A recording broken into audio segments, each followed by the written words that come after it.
뭐냐면 아침을 먹는 장면이 나와요. 예수님이 부활하신 다음에 굳이 아침을 먹어요. 근데 보면 여기 보는 것처럼 숯불이 이렇게 피어 있어요. 그리고 생선, 떡과 생선이 지금 구워져 있어요. 아침 먹는 동안에 지금 제자들이랑 무슨 얘기를 하고 있는 것처럼 보이잖아요. 그죠? 뭐 밥만 먹었겠어요. 설마 대화를 했겠지. 예언하는데 이때 가장 마음이 불편한 사람이 있어요. 누굴까요? 그렇죠. 어떻게 알았어요? 와, 정말 대단하다.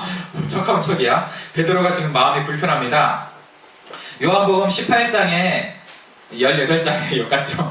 18장에 예수님께서 베드로에게 3번 부인할 거라고 얘기를 하세요. 그죠? 이렇게 야, 너 3번 부인할 거야. 그림을 잘못 붙였다. 아이고 참. 3번 부인할 거라고 나오는데 어쨌든 사도 요한이 예수님의 이름을 3번 부인한 베드로, 그 베드로가 자기 누구예요? 절친이거든요. 진짜 절친이에요. 뭐 경쟁 상대가 아니잖아. 엄청난 절친인데 그 베드로의 치부를 18장에다가 엄청 많이 기록해놨어. 세상에. 구체적으로 기록된 게 뭐냐면 이렇게 나와 있어요. 첫 번째는 뜰에서 여종에게 예수님을 부인하는 게 나와요. 그 다음 두 번째는 숯불을 쬐던 숯불을 쬐던 사람들한테 나는 그의 제자가 아닙니다 라고 얘기하고 있죠. 그죠?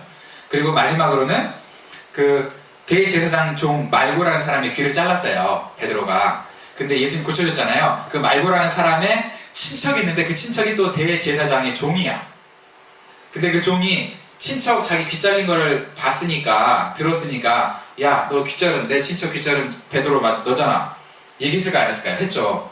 그랬더니 베드로가 뭐라 그래요? 아니라 그래요. 나는 그 사람 모른다 그래요. 그 사람이랑 같이 있지 않았다 그래요. 그 장소에 없었다 그래요. 근데 다른 복음서에 보면은요, 베드로가요 예수님을 저주했다 그래요. 요한복음에 그렇게 안 나와 있어요. 근데 다른 복음서에 보면은 예수님을 나 모른다 저주하면서, 나 그런 사람 모른다 저주하면서 했다고 나와 있어요. 그런 상황에 지금 아침을 먹고 있는데 여기에 숯불이 이렇게 있는 거예요. 그러니까 숯불을 다른 사람들은 그냥 숯불로 보겠지만 베드로는 뭐야? 숯불 앞에서 저주를 했잖아. 그러니까 이렇게 기억이 날 거 아니에요. 아, 내가 저 숯불 앞에서 저주를 했는데. 근데 재밌어. 숯불을 왜 피워놨을까? 뭐 고기 떡을 구워 놓으려고. 근데 다른 아침 먹어도 되잖아. 아침 많거든요 사실은요. 다른 아침 먹어도 되는데 굳이 예수님이 숯불을 피워놨어. 베드로 보고 야, 너 기억해라 하는 걸까요? 좀 그렇잖아요. 그죠? 예수님 굳이 피워놓은 이유가 뭘까? 그렇지만 어쨌든 이 숯불을 보면서 지금 베드로는 마음이 아파요. 그때 밥도 먹는 둥 마는 둥 하는데 물어보는 거예요.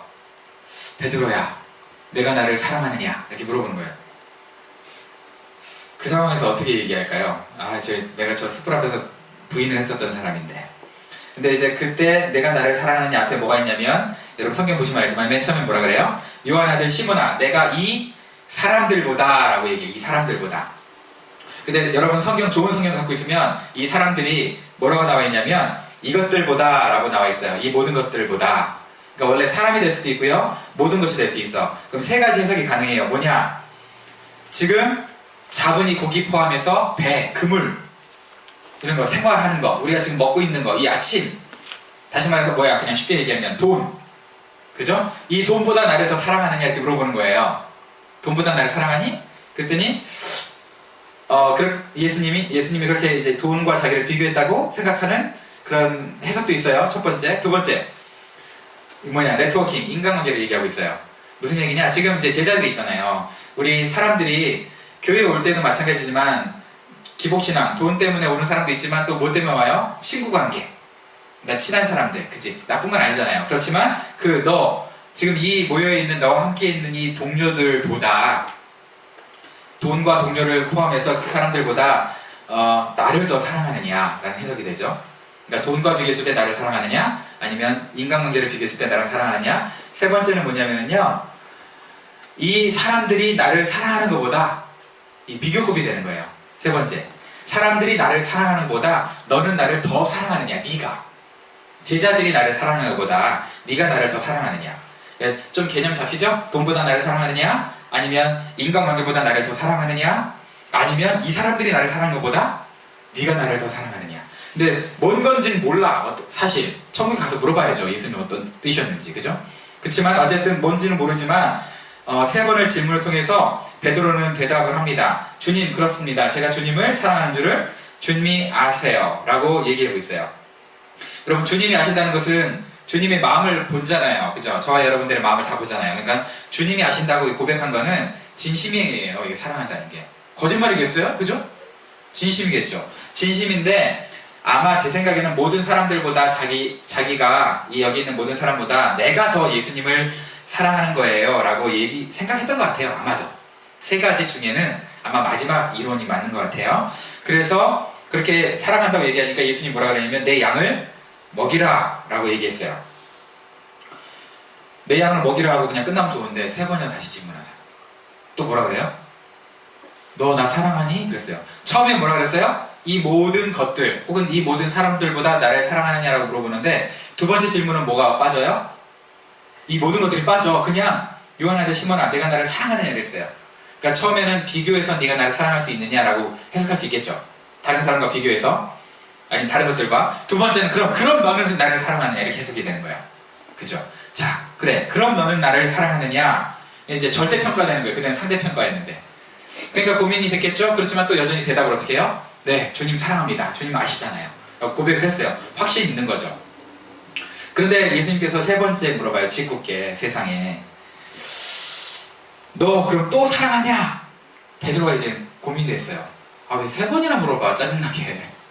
그죠? 사랑하는 거 아시잖아. 근데 왜 물어봐요?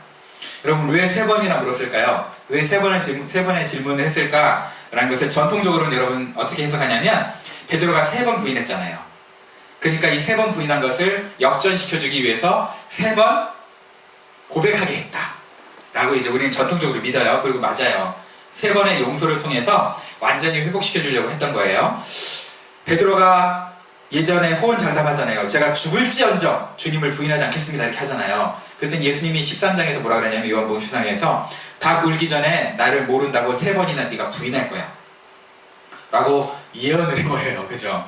알아서 이제 하신 거잖아요. 예언 때문에 그런지 몰라도 예수님께서 말씀하신 대로 베드로는 세 번이나 예수님을 사람들 앞에서 부인합니다. 근데 여러분 이런 말씀 있는 거 알아요? 성경에 요한복음엔 유일하게 없어요. 근데 공관복음에는 굉장히 무서운 말씀이 하나 있는데 뭐냐? 누구든지 사람 앞에서 나를 부인하면 나도 하늘에 계신 내 아버지 앞에서 그를 부인하리라. 사람 앞에서 나를 부인하면 나도 하나님 앞에서 그 사람을 부인한대. 그러니까 이것 때문에 사실은 사람들이 신사참배할 때도 죽음을 무릅쓰고, 그죠? 신사참배 안 하고 예수님만을 이렇게 믿는다고 고백한 거잖아요. 근데 이 말을 베드로가 기억하고 있을까요? 못할까요? 기억하고 있겠죠. 그죠? 기억하고 있는데 이 말을 똑똑히 기억하고 있는 베드로가 세 번이나 부인을 했어요. 내가 죽을지언정 라고 하면서 고백했는데 세 번 부인했다는 건 뭐냐? 세 번 죽었다는 얘기예요, 사실은. 무슨 얘기냐? 내가 세 번이나 내가 죽을지라도 부인하지 않겠습니다 했는데 부인했다는 건 뭐야? 세 번 죽었다는 얘기잖아요. 그러니까 세 번 죽었다는 얘기니까 그 세 번의 죽음을 세 번의 사랑 고백을 통해서 다시 한번 회복시켜주는 게 전통적인 해석이라는 거죠. 맞는 해석 같아요. 여러분 그 한경직 목사님이라고 들어보셨어요? 한국교회에서 가장 존경받는 목사님 중에 한 분인데 이 목사님이 신사참배를 했어요. 신사참배를 했어. 자, 베드로가 지금 한경직 목사님과 같은 동시대에 일제강점기에 살았다면 신사참배를 했을까요? 안 했을까요? 세 번 한 거잖아요. 그죠? 한경직 목사님 한 번 했어. 이분은 세 번이나 신사참배 한 거 마찬가지야. 근데 한경직 목사님은 자기가 이게 회개하면서 이제 얘기했는데 내가 신사참배는 종교의식이 아니고 국민의례라고 설득시켰습니다. 우리 성도들을. 그래서 다 하게 만들었습니다. 저는 신사참배도 한 사람입니다. 이렇게 나중에 회개를 해요. 근데 신사참배 안 한 사람도 있을 거 아니야. 신사참배 안 한 사람들이 당장 죽은 사람도 있지만 당장 안 죽고 감옥에 가서 있는 사람도 있어요. 사형 당하기 전까지. 근데 그러다가 오래 지나다가 사형 안 당하고 풀려난 분들이 있겠죠. 이 풀려난 분들이 신사참배한 한경직 목사님을 굉장히 저주를 했어요. 변절자, 위선자 이러면서 뭐 저런 교회를 다니냐고, 저 교회는 이단 교회라고 막 이러면서 저주를 했거든요. 그런데 아이러니하게도 신앙 절개를 지켰던 그분들이 이제 살아서 다행히 나오신 분들이 있잖아요. 그죠? 사형 안 당하고 나온 분들이 잘 쓰임 받았을 것 같은데 희한하게도 그분들이 손가락질하는 한경진 목사님을 하나님은 더 쓰셨어요. 그 교회를 더 부흥하게 만드셨어요. 왜 그랬을까? 희한하죠. 정말 그 교회가 더 부흥하고 하나님이 베드로처럼 실패한 한경진 목사님을 더 쓰셨어요. 꼭 그런 건 아니겠지만 사람들이 그 역사를 보면서 어떻게 평가를 하냐면 신앙의 절개를 지킨 분들보다 한경진 목사님을 쓰신 이유는 마치 베드로를 쓰신 것과 같다. 무슨 얘기냐? 신앙의 절개를 지켰다는 이유만으로 그 절개를 지켰다는 그게 굉장히 중요한 거지만 너무 아름다운 거지만 그게 자기 의가 된 사람이 많다는 거예요. 절개 지킨 건 좋아. 근데 어느 순간에 다행히 살았어. 근데 이게 그렇지 못한 사람을 비판하는 나는 그렇게 살았으니까 그렇지 못한 사람들이 비판하는 손가락질하는 표준이 돼버려서 하나님이 그 사람을 쓰고 싶어도 그런 사람 써버리면 안 된다는 거지. 그럼 큰일 나는 거예요. 그죠? 그래서 결국은 베드로와 같이 신사참배를 한 한경진 목사님을 더 쓸 수밖에 없었다는 거예요. 그러면 그렇다고 우리가 실패를 해야 되느냐? 그건 아니죠. 실패도 안 하고 겸손했으면 얼마나 좋겠어. 근데 어차피 실패 안 하고 겸손하지 못할 바에는 실패하고 겸손하라는 거예요. 실패하고 겸손한 사람을 하나님이 쓴다는 거예요. 베드로가 지금 그랬다는 거죠. 사실 지금 예수님께서 세 번씩이나 그 베드로에게 내가 나를 사랑하느냐라고 물어봤다 그랬어요. 그걸 전통적으로 어떻게 해석한다고요? 실패자를 쓰신다. 그리고 3번 동안 3번 회개를 할 수 있는 기회를 주셨다라고 할 수 있는데 또 재밌는 해석이 하나 있어요. 3번의 질문에 여러분 혹시 이거 들어봤어요? 3번의 사랑이라는 어원이 다르다는 거. 사랑이 하나는 2번은 아가페고 1번은 필레오라고 했다는 거 여러분 들어보셨어요? 한 번 정도? 그 어원이 다르다고 한번 들어봤을 거예요. 무슨 얘기냐면 히브리어에는 필레오하고 아가페를 포함해서 사랑이라는 단어가 7개가 되게 많죠. 그 7개 중에 주로 쓰는 게 4개예요. 4개. 그 중에 4개 중에 첫 번째가 보면은 에로스. 이건 남녀 간의 사랑이에요. 호르몬이 충만한 사랑. 그죠? 에로스. 그리고 두 번째는 스톨게. 이거는 뭐냐면 부모가 자녀에게 일방적으로 주는 사랑. 부모가 자녀에게 일방적인 사랑. 어떤 사람은 이걸 부모의 사랑을 아가페로 착각하는데 그렇지가 않아요. 알겠죠? 세 번째는 뭐냐? 필레오. 이거는 우정, 친구 간의 우정. 얘가 나를 위해서 생명을 걸었고 나도 이 사람을 위해서 생명을 걸었기 때문에 못하는 거예요. 배신을 못 때리는 그 우정. 네 번째가 이제 아가페. 무조건적인 거야. 그냥 몰라. 왜 사랑하는지. 무조건적인 사랑이 아가페인데요. C.S. 루이스가 이렇게 얘기했어요. 이걸 정립하면서 사람은 에로스에 의해 태어나고 스톨게에 의해 양육되고 필레오에 의해 성장하고 아가페에 의해 완성된다. 정말 놀라운 사람 아니에요? 어떻게 저런 표현들을 저렇게 잘 했는지 모르겠어요. 근데 이 아가페 사랑에 대해서 그러니까 이제 필레오와 아가페의 사랑에 대해서 우리가 사실은 좀 구분을 하거든요. 성경에서 원어적으로. 근데 이런 이론이 있어요. 야, 그때 당시 예수님하고 제자들이 썼던 언어는 아람어라는 거거든요. 아람어. 그러니까 헬라어를 쓴 게 아니잖아. 그러면 아람어를 헬라어로 성경을 기록하면서 바꿨을 텐데 굳이 아가페하고 필레오를 구분해서 썼겠냐 이거죠. 그냥 번역하는 사람이 나중에 구분해서 잘못 옮긴 게 아니겠느냐. 굳이 이걸 아가페 필레오를 구분해야 되겠냐 이렇게 해석하는 게 있어요. 실제적으로 요한복음에 보면은 하나님이 자신의 아들 예수 그리스도를 사랑하사 모든 것을 알려주셨다는 표현이 있어요. 5장에. 근데 그때 그 사랑하사라는 표현을 뭐라고 썼냐면 어떤 단어를 썼냐면 필레오를 썼어. 그러니까 완전한 하나님이 아들을 사랑하는 사람이면 어떤 사랑이 있어요? 완전한 사랑이겠죠. 그죠? 아가페의 사랑일 거 아니에요. 물론 이제 거기도 반대 의견이 있어요. 두 분이 대등하시기 때문에 필레오의 사랑이 될 수도 있다. 그렇게 해석할 수도 있어요. 근데 어쨌든 아가페 사랑을 쓰는 게 더 맞잖아요. 사실은. 그죠? 근데 그걸 필레오를 썼어. 그런 거 보고서는 야, 그게 무슨 꼭 구분하려고 썼겠냐. 그냥 사람들이 그 얘기한 걸 아람어로 얘기한 거를 그리고 예수님이 아람어로 얘기했는데 그거를 헬라어로 번역하면서 아가페와 필레오로 된 게 아니겠느냐 라고 해석하는 사람도 있어요. 반대 의견도 있어요. 그렇지만 자 생각해보세요. 만약 그렇다면 예수님은 아가페 필레오를 썼거든요.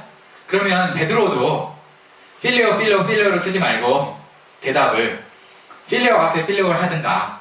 그죠? 아가페 필레오 하든가. 그래야 되는데 그렇게 안 했다는 거지. 그럼 뭔가 여기에 흐름상 예수님의 의도가 있다고 보는 게 맞지 않겠어요? 그죠? 뭔가 예수님이 이 단어를 가지고 그 언어 유희를 했던 그 이유가 있다고 보는 게 정상적인 해석일 것 같아요. 그러면 어떤 해석이 가능하냐? 아가페와 필레오, 어떤 해석이 가능하냐? 예수님께서 베드로에게 아가페하니 필레오해요, 아가페하니 필레오해요, 필레오하니 네 필레오해요, 이렇게 된 거야. 해석하자면 무슨 얘기인지 알겠죠? 그러면 그게 무슨 얘기냐? 예수님께서는 너 정말 나를 온전히 사랑하니? 했는데 온전히 사랑은 못하고요, 필레오 사랑은 제가 할 수 있습니다, 이렇게 한 거예요. 아가페하니? 온전히 무조건적인 사랑하니? 아니, 그건 못할 것 같고요, 필레오는 그래도 제가 확신해요. 세 번째, 근데 이렇게 물어보는 거야. 요한의 아들 시몬아, 그러면 필레오는 하니? 그렇게 물어봤더니 근심한 거죠. 무슨 얘기인지 알겠어요? 그래, 그럼 필레오는 정말 하니? 그랬더니 하나? 고민한 거예요. 왜? 옛날에도 자기가 필레오 한다고 확신해놓고 부인했잖아요. 그러니까 부인했으니까, 부인한 경험이 있으니까 다시 한번 자기를 점검해 본 거죠. 아, 내가 그 필레오라도 자신이 있나? 라고 다시 자기를 점검해 보니까 근심이 되는 거예요. 그러면서 다시 자기 그 확신을, 자기 마음을 어떻게, 그 확신까지도 하나님께 맡기는 거예요. 그래서 주님만이 아십니다. 주님 아시는데 내가 필레오 하다는 것을 주님 아시잖아요. 근데 그 확신조차도 어떻게 하겠다는 거예요, 이제는. 옛날에 내가 확신해서 막 종도 막, 종 귀도 막 자르고 막 내가 지켜줄게요, 막 이랬잖아요. 그랬는데 이제 그 확신조차도 지금 없는 거지. 그렇지만 지금 당장은 어떤 거야? 그 확신은 있어요. 나중에 내가 어떻게 될지 모르지만 지금 당장은 어쨌든 하나님의 사랑을 주님 아시잖아요. 이런 고백이에요. 이 베드로의 고백을 통해서 우리 자신을 돌아보게 되죠. 우리 얼마나 우리가 본 거, 느끼는 거, 우리가 마음 가운데 있는 거 확신하고 살잖아요. 틀림없다고. 그죠? 진짜 틀림없어, 이렇게 확신하고 사는데 그게 얼마나 많이 무너져요. 근데 우리는 안 무너질 거라고 하면서 다른 사람들을 실패자로, 나는 승리했으니까, 그죠? 다른 사람들 실패자로 낙인 찍고 살잖아요. 근데 그렇게 하지 말라는 뜻이 아마 여기에 있는 것 같아요. 물론 지금 이거는 그거 말고 더 큰 그 주제가 있습니다. 왜 무슨 주제가 있느냐? 일단은 요한의 아들 시모나라고 불러요. 예수님이 베드로에게 이름을 베드로 혹은 게바라고 붙여주신 거 기억나세요? 베드로 게바라고 부르는 게 더 낫잖아. 믿음의 이름이거든. 그지? 믿음의 이름을 안 부르고 뭐라고 불러? 요한의 아들 시모나. 왜 그랬을까요? 여기 해석은 두 가지가 있는데, 첫 번째는 뭐냐면 요한의 아들 시몬이라고 부를 때는 예수님이 항상 시몬의 본명을 불렀을 때는 친근할 때 불렀다는 해석이 있어요. 굉장히 친할 때, 마치 반말처럼. 근데 이제 베드로하고 게바를 불렀을 때는 신적 권위를 주시고 자기 제자로서 부를 때. 왜? 그러니까 교회에서도 우리가 뭐 반말할 때 있지만 또 공동체 안에서는 존댓말하고 이럴 때 있잖아요. 그런 것처럼 존댓말할 때는 게바나 베드로를 불렀고, 그냥 친할 때는 그냥 시몬을 불렀다, 이렇게 생각하는 경우가 있는데 그런 해석도 있고요. 또 이게 있어요. 시몬이라고 불렀을 때에는 원래 본명이야. 근데 원래 본명을 부를 때는 너는 원래 그런 사람인데 너에게 이름을 부여해 주시는 사람이 그 믿음과 확신도 주지 않으면 네 신앙은 아무것도 아니야. 그러니까 예수님이 너를 게바로 불러줬고 예수님이 너를 베드로로 불러줬고 성령이 너를 지켜주지 않는다면 네 이름은 시몬이야. 근데 네가 베드로이고 네가 게바인 거라고 착각하지 마. 그러니까 너의 신앙의 중심은 누구에게 달려있어? 예수님께 달려있어. 그걸 알려주려고 했다는 그런 뜻도 있어요. 여러분, 어쨌든 그 두 번째 뜻을 해석을 우리가 받아들이면 너의 신앙의 확신도 불안불안한 거니까, 네가 확신하고 있는 거 네가 아닐 수도 있어. 그러니까 너무 그렇게 베드로 혈기가 높잖아요, 그죠? 너무 그 혈기 가지고 막 다른 사람들 이렇게 손가락질하지 말고 너도 실패했으니까 실패한 사람들 좀 이해하렴? 라는 뜻으로 우리가 해석할 수 있어요. 자, 그럼 베드로가 3번 실패했는데 이런 고백을 듣고 나서 베드로가 또 부인했을까요? 예수님을? 부인 안 했을 것 같죠? 그죠? 근데 부인까지는 아닌데 한 번 정도 배신 비슷한 걸 했대요. 뭐냐면 로마에 핍박이 있었는데, 핍박이 있으니까 이제 다 다 죽잖아요. 제자도 죽고 이러니까 도망갔대. 아유, 도망가야 되겠다. 로마에서 복음 전하지 말고 하면서 도망갔대. 도망가다가 예수님 만난 거예요 또. 그래서 예수님 어디로 가세요? 했더니 예수님이 야, 네가 지금 로마에서 도망가니까 나는 로마로 네가 지금 도망가는 그 십자가지를 내가 지금 가야 되겠다 이러면서 얘기를 했대. 그랬더니 베드로가 아이고 저 십자가가 내가 져야 되는 거구나. 그래서 돌아가지고 로마서 가서 로마 군병들을 잡혀서 십자가에 거꾸로 매달려 죽었다라는 그런 그 확인 안 된 전설이에요. 확인은 안 됐어요. 그러니까 십자가에 거꾸로 못 박혀 죽었다는 것은 확인이 됐어. 역사의 기록에 있어요. 그렇지만 이제 도중에 도망가다가 예수님 만났다 그런 기록은 사실 없어요. 어쨌든 그런 이야기가 있어요. 이 모든 예화의 오늘 본문 3절의 그 예화랜다 3절의 이야기의 핵심은 뭐냐? 베드로의 사랑 고백과 회복이라기보다는 또 하나가 있어. 뭐냐면 양을 먹이는 거예요. 예수님이 사랑하니 했어요. 사랑해요.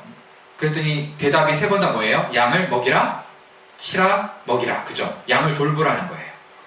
그러니까 사랑 고백을 유도한 것도 있지만 결국은 이 사람 나를 예수님을 사랑하는 것을 확인한 다음에 뭘 하고 싶은 거예요? 예수님은 양을 먹이게 하고 싶은 거예요. 물론 첫 번째 있는 어린 양이라고 나와 있는데 어린 양 우리가 주의 어린 양이오니 막 이렇게 표현하잖아요. 그런 표현 쓰면 안 돼. 원래 여기 있는 어린 양은 알리온을 썼는데 이 어린 양은 사실은 그냥 양들이라고 번역하는 게 맞아요. 양들이라고 해야 돼. 원래 우리가 전통적으로 어린 양 그럼 누구예요? 오직 예수님이에요. 그죠? 어린 양은 오직 예수님만 쓰는 게 좋아요. 근데 어쨌든 여기는 그렇게 그냥 양들로 번역해야 되는데 잘못 번역된 게 있어요. 어린 양들 하거나 차라리. 근데 어쨌든 예수님께서 베드로에게 신앙 고백을 유도했던 가장 근본적인 목적은 뭐냐면 네가 나를 사랑하면 뭐 하라는 거예요? 나의 사람들을 사랑하라는 거예요. 너 나 사랑하는데 나한테 뭐 해줄 필요가 없다는 거예요. 왜? 자, 생각해보세요. 우리가 아무리 좋은 걸 만들어도 예수님께 드리면 예수님이 그거를 뭐 도움이나 되겠어요? 솔직히? 만왕의 왕 되신 분에게? 도움 하나도 안 되죠. 그런데 너가 정말 나를 사랑하니? 그러면은 나 사랑하니까 나를 사랑하는 그 사랑으로 누구를 사랑하라는 거야? 예수님의 제자들, 식구들을 사랑하라는 거예요. 검들고 나 지켜주겠다고 혈기 부리지 말고 누구를 사랑하는 거예요? 내가 불러 모아오는 식구들 좀 사랑해라. 그게 내 양이거든? 네 양이 아니고 내 양이거든? 내 양을 네가 먹이고 치고 먹이면 그게 예수님을 사랑하는 거다라는 거예요. 여러분 이게 우리가 이해를 잘 못해. 세상이 말하는 사랑과 우리가 예수님 말하는 우리에게 말하는 사랑은 달라요. 어떤 사람들은요 예수님을 사랑한다고 하는데 양은 안 돌봐. 그죠? 우리 목회자들이 이런 저주를 하기가 쉬워요. 하나님을 엄청 사랑하는 것 같은데 이 양들은 맨날 저주만 해. 정죄만 하고. 그죠? 이건 아니에요. 또 어떤 교회는요 어떤 분들은 양들은 너무 사랑해. 근데 하나님을 사랑하지 않아. 무슨 얘기인지 알겠어요? 양들이 하자는 대로만 해줘 그냥. 근데 하나님을 사랑하지 않아. 여기에 사랑의 차이점이 있어요. 그러니까 예수님이 베드로에게 네가 나를 사랑하느냐를 아가페로 물었던 것은 무조건적인 사랑으로 나를 사랑하는 것처럼 무조건적인 사랑으로 양들을 사랑하는 얘기죠. 그렇지만 무조건적인 사랑으로 양들을 사랑하지만 결국은 그 양들을 사랑하는 게 양들이 원하는 대로 해주는 게 아니야. 필레오의 사랑으로 하면 이 사람들이 원하는 대로 해줘요. 왜? 우정은 원하는 대로 해주는 거니까. 그게 우정이잖아요. 그러나 진정한 사랑은 이 사람이 원하는 게 사망에 이르는 것이고 좋지 않으면 그대로 해줘요? 안 해주죠. 좋은 게 좋다고 해주지 않잖아요. 때리는 것도 어떤 경우는 귀싸대기 때리고 어떨 때는 둘이 싸우는 것도 사랑이잖아요. 그죠? 마찬가지거든요. 그것처럼 예수님을 사랑하는 도 아가페 사랑으로 하고 이 양들을 사랑하는 도 아가페 사랑으로 하지 않으면 그러니까 이게 아가페로 연결이 안 되면 세계가 예수님과 나와 양들이 아가페로 연결이 안 되면 진정한 사랑이 이루어질 수 없다는 거예요. 그런 차원에서 여러분 결혼하면 나중에 와이프를 사랑하기 전에 아니면 자녀들을 사랑하기 전에 아니면 여러분의 남편을 사랑하기 전에 하나님을 먼저 사랑하는 사람이 진정한 사랑으로 나를 사랑할 수 있다는 걸 생각할 수 있어야 돼. 그래서 좀 서운해도 교회 행사에 빠지는 걸 말하는 게 아니에요. 교인사에 막 빠져있는 그런 걸 사랑한다고 얘기하는 게 아니고 정말 예수님을 저 사람이 사랑하잖아요. 그럼 예수님을 사랑하는 사람이 나를 사랑하면 그 사랑이 가장 안전한 사랑인 거야. 그래서 요즘 사람들 그걸 잘 몰라. 그냥 예수님을 사랑하는 사랑으로 나를 사랑해주기보다는 그냥 나만 사랑해주길 바래. 그렇잖아요. 특별히 이제 여자들이 좀 그래요. 여성분들은 그런 바보 같은 생각 하지 마세요. 여러분의 남편이 하나님을 사랑해야 그 사랑으로 여러분을 정말 사랑하는 거예요. 근데 여러분의 남편이 자기만 사랑해주고 하나님 사랑 안 하는데 거기에 막 나를 사랑해주니까 아 이게 좋아라 이러면 나중에 그 남편이 여러분 뒤통수 칠 거야. 그러니까 그거 조심해야 돼.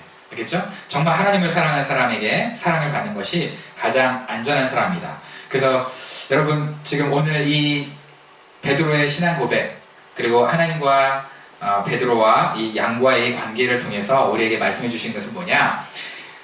아가페의 사랑으로 하나님을 사랑하고 그 아가페의 사랑으로 양들을 사랑해라. 그래야 내가 정말 너희를 보낸 그 목적이 이루어진다. 내가 하나님을 사랑하는 그러니까 예수님께서 그런 거죠.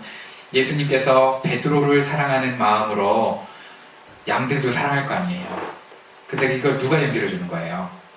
내가 연결해 주는 거잖아요. 내가 연결해 주는데 내가 정말 그 사랑의 마음이 있으려면 정죄하면 안 된다는 거예요.